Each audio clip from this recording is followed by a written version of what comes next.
Maqaa Abbaa, kan Ilmaa, kan Hafuura Qulqulluu, Waaqa tokkoon. Ameen.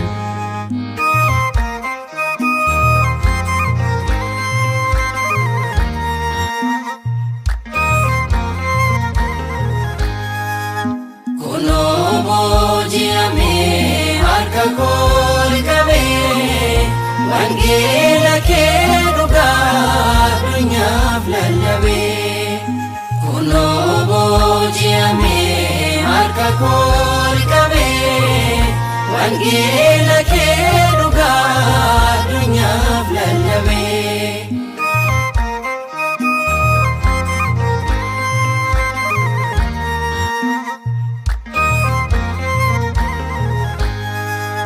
Eenyummaa koof talayaa baadhee innaan deemuus hidhoof maatii kee sagalee kee naaf dabarsitee ija cubbuu ifaan jaamsitee. Kunoo booji'amee harka koo qabee wangeela kee dhugaa addunyaaf lallabee. Kunoo booji'amee harka koo qabee wangeela kee dhugaa addunyaaf lallabee.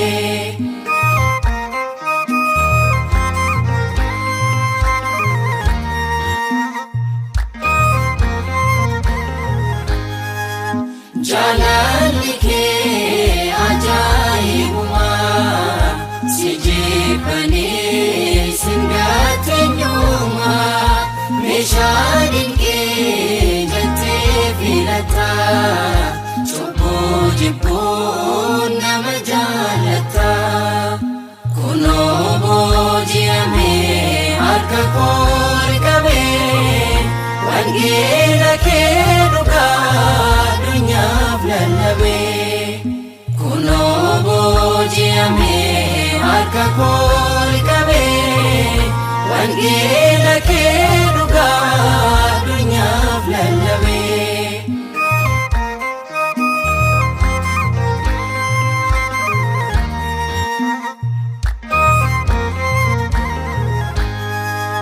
Si filadhee sumataaf jaalaa abbaa nagaa abbaa jaalalaa naaf gaariiraa si baree ammaa hundeen jiruu marti nuusumaa.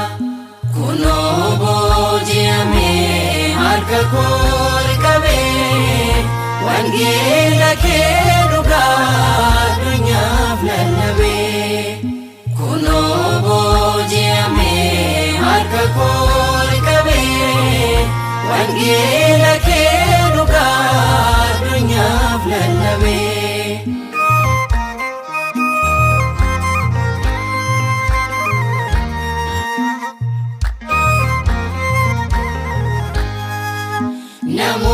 Namootatuus qormaatni hedduun jaalala kee namnoon addoomu nan faarfadhaa maqaa kee Rabbee haasosa'uu manni adabbee.